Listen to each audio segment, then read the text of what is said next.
ఒక సువర్ణ అక్షరాలతో లిఖించే కార్యక్రమాన్ని మీ చేతుల మీదుగా ఈరోజు జాతికి అంకితం చేయటం మేము అదృష్టంగా భావిస్తా ఉన్నాం.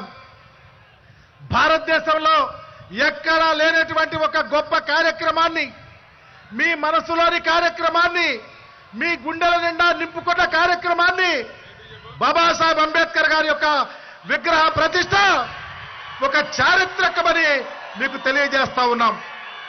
అన్నా, ఒకప్పుడు ఆంధ్రప్రదేశ్లో మేము అవమానించబడ్డామన్నా.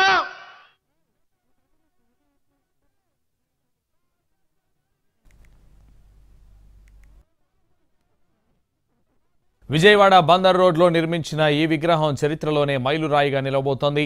చారిత్రక స్వరాజ్ మైదాన్లో నిర్మించిన అంబేద్కర్ విగ్రహానికి మరెన్నో ప్రత్యేకతలున్నాయి. 18.81 ఎకరాల్లో అంబేద్కర్ స్మృతి వనాన్ని ఏర్పాటు చేశారు. 85 అడుగుల ఎత్తులో నిర్మించిన కాంక్రీట్ పీఠంపై 125 అడుగుల అంబేద్కర్ విగ్రహాన్ని అత్యాధునిక పద్ధతుల్లో నిర్మించారు. మొత్తం 210 అడుగుల ఎత్తులో ఈ నిర్మాణం ఉంటుంది. ఇక్కడ విగ్రహంతో పాటు చుట్టూ మరెన్నో సదుపాయాలు కల్పించారు. దీని మొత్తం కలిపి బిఆర్ అంబేద్కర్ స్వరాజ్ మైదాన్గా పేరు మార్చారు. ఇందులో doctor B R Ambedkar experience centre, 2000 మంది కూర్చునే వీలున్న కన్వెన్షన్ సెంటర్, ఫుడ్ కోర్ట్, పిల్లలకు ఆట స్థలం, జలవనరులు, మ్యూజికల్ ఫౌంటైన్, నడకదారుల్ని ఏర్పాటు చేశారు.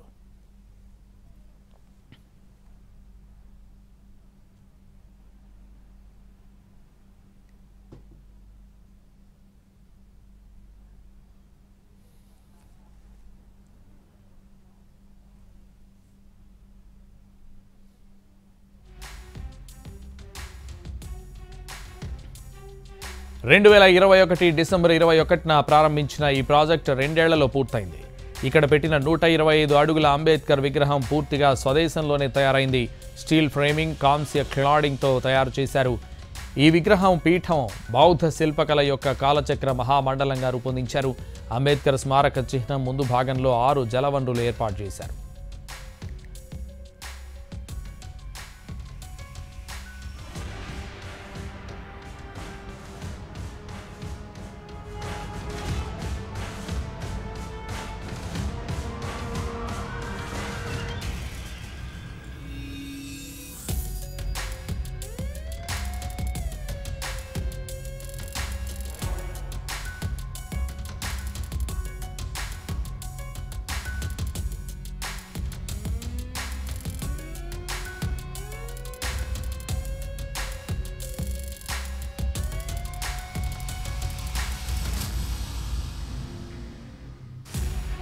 విజయవాడ బందర్ రోడ్లో నిర్మించిన ఈ విగ్రహం చరిత్రలోనే మైలురాయిగా నిలవబోతోంది.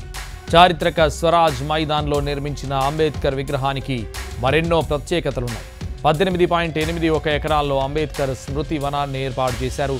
85 అడుగుల ఎత్తులో నిర్మించిన కాంక్రీట్ పీఠంపై 125 అడుగుల అంబేద్కర్ విగ్రహాన్ని అత్యాధునిక పద్ధతుల్లో నిర్మించారు.